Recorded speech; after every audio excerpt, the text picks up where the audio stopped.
Hello, nandito ako ngayon para mag-set up ng aking booth para sa darating na Sabado para sa aking market day.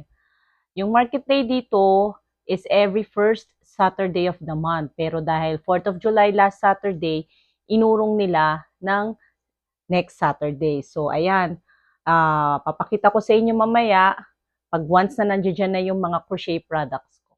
Ayan, tapos na. Nag-set up na ako.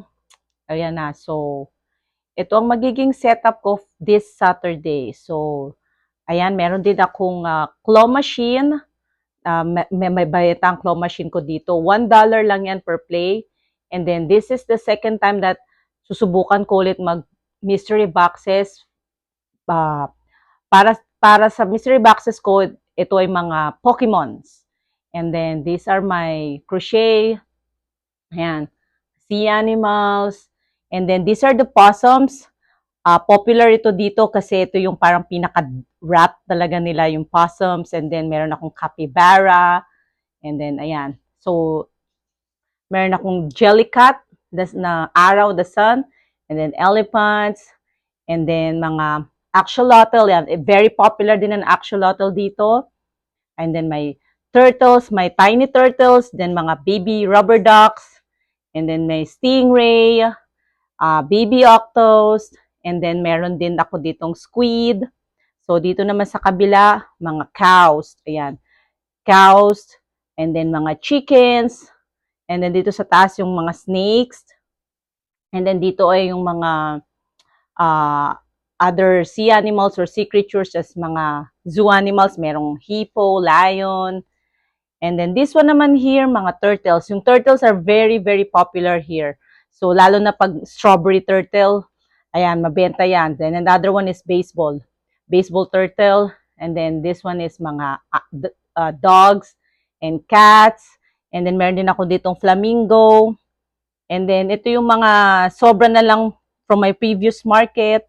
Andyan yung mga natira ko pa nung mga nakaraan. And dito naman sa kabila, mga keychains. Keychains dito very popular, especially pag strawberry siya.